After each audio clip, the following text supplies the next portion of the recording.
बड़ा दुष्ट आदमी, इतना बड़ा प्रेत आत्मा, इतना बड़ा धूर्त मैंने जीवन में नहीं देखा। लज्जा नाम की चीज नहीं, बेशर्म है यह सरकार। ऐसी सरकार को चुल्लू भर पानी में डूब के मर जाना चाहिए। नमस्कार, आप एचएस बिहार देख रहे हैं। मैं हूं अक्षय आनंद, मेरे साथ पप्पू यादव हैं। इन्होंने कहा है कि जम्मू में फंसे मजदूरों को फ्लाइट से बिहार लेकर आएंगे। नहीं, एक जगह से थोड़ी है, केरल से, सभी जगह हम लोगों ने तय किया। जहाँ भी अब भरे होंगे वहाँ हम और हमारे दोस्तों ने, शुरू में कोटा से हम लोगों ने ट्रेन के भाड़ा दिए। अब ये दुष्टई की कोई सीमा नहीं है। जब आप मजदूरों को डकैत कहते हो, आने नहीं दिए, मारने पर कभी मुख्यमंत्री के मुंह से आज तक प्राइम मिनिस्टर और किसी चीफ मिनिस्टर से नहीं सुने कि आने दो या मारो मत, या मई तक बोलते रहे कि जहाँ हैं वहीं रहिए, हम वहीं सब कुछ भेज रहे हैं, लगातार हम लगे हैं।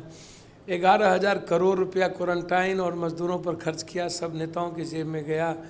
जब 1 रुपया तुम किसी के खाते में नहीं डाले आज तक, और लाठी खा के दुनिया ने देखी कि किसी तरीके से बॉर्डर पर भी खाना नहीं दिए, मारने पर मजबूर कर दिए। पहले घर में क्वारंटाइन किए, बाद में क्वारंटाइन सेंटर बनाए, 2500 रुपया एक व्यक्ति पर, और बस से यहाँ से स्टेशन से उतारे, गए, रजिस्टर में नाम भर्ती, एडमिट किए और सबको घर छोड़ दिए। कोई क्वारंटाइन सेंटर में नहीं था। सब पैसा पदाधिकारी, एक सीओ 2-2 करोड़ रुपया कमा लिया, 4-4 करोड़ रुपया कमा लिया। अब जिन लोगों ने, सबसे बड़ा चुनौती मैं देता हूं कि आप 37-38 दिनों तक कोटा के बच्चों के बारे में कुछ बोले तक नहीं, बोले तो बोले कि अभी लॉकडाउन है। फिर सुशील मोदी का बयान है साफ शब्दों में कि मेरे पास संसाधन नहीं है। जब आप संसाधन आप पहले कह चुके नहीं हो, आप दिल्ली को पैसा नहीं दिए, कोटा से हमें लाना पड़ा, 450 से ऊपर बस पप्पू यादव को दिल्ली से भेजना पड़ा, 22,000 करोड़ रुपया जेब में पैसे देने पड़े, 7 लाख से ऊपर किट्स देने पड़े, 40,000 हाथ में पैसे देने पड़े। आप किसको मिला? ये तो हाथ अंगन को आरसी क्या, पढ़े लिखे को फारसी क्या।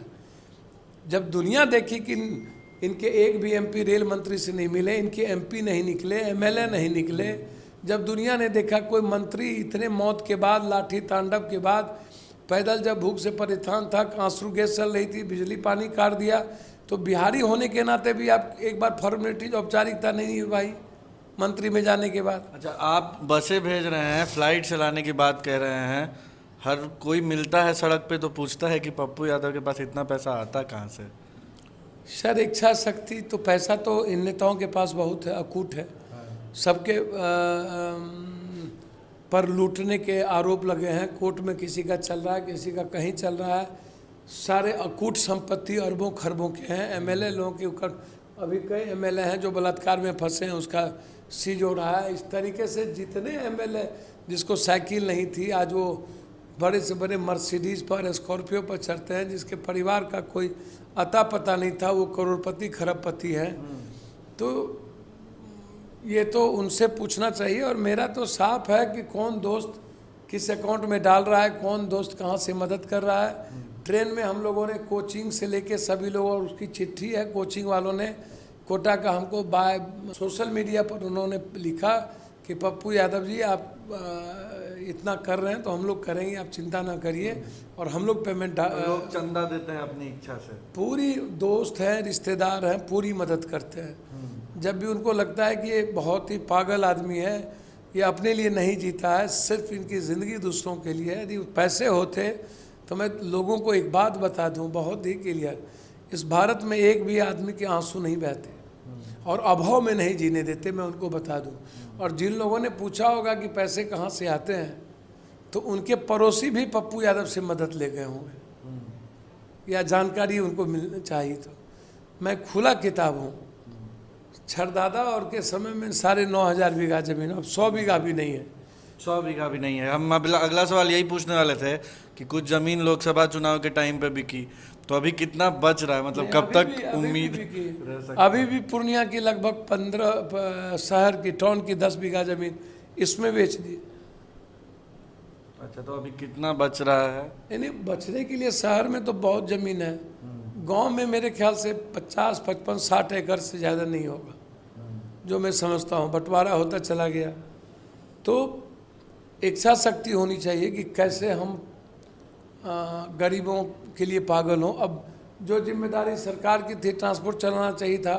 आप एक वीडियो देखे होंगे कि 2 दिनों से वो खाना नहीं खाया था, केरल से मजदूर आया और वो रोने लगा पागलों की तरह कि हम भूखे थे 2 दिनों से। ये जिम्मेदारी सरकार की थी, पूरा ट्रांसपोर्ट को लगा देना चाहिए था घर भेजने के लिए। आप एक तो ट्रेन में 1000 रुपये की भाड़ा को 1500 रुपया ले लिया जेब में, वो जाता कहाँ से? तो पप्पू यादव ने निःशुल्क सेवा शुरू की। जब दिल्ली से मैं एक एक बिहारी को ला सकता हूँ, तो यहाँ पर 30 जूनों तक हम लोगों ने निर्णय लिया है कि इसको किसी कीमत पर पहुँचाएंगे। ठीक है, आप लाखों लोगों से मिले हैं, अभी 30 जून तक आप और लोगों से भी मिलेंगे। आप ही बताइए कि इस हालात से निपटने के लिए क्या किया जाए। देखिए, बिना विचारे जो करे सो पाछे पछताए। ठीक है, बहुत बड़ी भूल सब करते गए हैं, केंद्र सरकार और बिहार सरकार। जांच अभी भी नहीं हो रही है और चीज़ें बढ़ती जा रही है, हालात ख़राब होते जा रहे हैं। मनीष सिसोदिया ने कहा 5.5 लाख दिल्ली में होंगे। इकोनॉमी हमारी बहुत कोलैप्स करती जा रही है। परचेजिंग हमारे जेब में नहीं रहा परचेज करने की, तो बाज़ार नहीं डेवलप करेगा, उत्पादन नहीं होगी, तो इंडिया इकोनॉमी रूप से कोलैप्स करेगा और कोलैप्स कर चुका है, करेगा। बिहार की बात करें और इन मजदूरों की बात करें जो लगभग 40 लाख से भी अधिक मजदूर हमारे यहाँ हैं, जिनके परिवारों में जाहिर सी बात है कि खाने का संकट होगा, उनके लिए क्या किया जाए कि मजदूरों के पास खाने का संकट नहीं है। अच्छा, मजदूरों के पास भविष्य का संकट ज़्यादा हो गया। अच्छा, लेकिन जो मिडिल क्लास के यूथ है जिसकी नौकरी चली गई, हाँ, अब जो नौकरी निकट भविष्य में नहीं मिलनी है, हाँ, और ज़मीन है नहीं, कट्ठे में ज़मीन है, बीघा से नीचे ज़मीन है, उसकी ज़िंदगी सबसे बड़ी संकट के समय होगी। मजदूरी में है क्या कि नेताओं ने मजदूरों के पैसे लूटने की आदत है, उसके कानून ख़त्म कर दिए। यहाँ कोई रोज़गार आप नहीं देते हो, लेकिन किसी तरीके से वो जब रोज़गार नहीं रही, महिलाओं को काम करते थे घर में, वहाँ रोज़गार नहीं रही। संगीत वाले के लिए 4 महीने से कोई कार्यक्रम नहीं हुआ। रेड सोसाइटी, रेड को जहाँ पर महिलाएं जो नाचती गाती थी, उसके वहाँ से फ़ोन आता था पप्पू यादव को, प्लीज़ हमको, हमारे बच्चे भूखे हैं, हम लोग की स्थिति नहीं है, हम लोग तो नाच खान पर जीते थे, आज वो हालात नहीं है। वहाँ उसको मैंने मदद किया है। उस जगह ऐसे ऐसे फ़ोन आते थे। तो हालात तो लगभग, जो भाड़ादार का दुकान है, आप 3 महीने के बाद बिजली बिल लोगे, आप EMI ख़त्म नहीं करोगे, आप होल्डिंग नगर निगम का आप बर्बाद कर दोगे जीवन में। तो जब 3 महीना कमाया नहीं, कुछ किया नहीं, तो उससे होल्डिंग भी उसी स्थिति में सब कुछ, तो लगभग कोलैप्स की ओर है। आप सिर्फ मजदूर हम नहीं कर रहे, मजदूर की ज़िंदगी को इन नेताओं ने तो मार दिया, समाप्त कर दिया। वो बेचारे को तो कोई कुछ सामाजिक कार्यकर्ता भी, कोई बेचारी के लोग भी थोड़ा सा आधा पेट जीने के लिए, उनकी तो ज़िंदगी ही आधा पेट खाने के लिए बनी है। अब मिडिल क्लास, लेकिन मिडिल क्लास के मरने का वक्त ज़्यादा आ गया और परेशानी का वक्त ज़्यादा आ गया। इसको आप सादे कागज़ पर लिख लीजिए, चाहे उसमें काश्तकार हो, चाहे उसमें छोटे काम करने वाले लोग हों, मंझोले और छोटे व्यापारी हो, चाहे वो फार्मर्स हो जो जिसकी 1 बीघा से नीचे कट्ठे में हो, वो हो, जिसको जो बटेदार है वो हो, और जो मजदूरी नहीं करता है, किसी तरह जीवन जीता है, वो बच्चा हो, यूथ हो, उसकी ज़िंदगी तबाह हो चुकी है और अब बर्बादी के अलावा कोई रास्ते नहीं बचेंगे।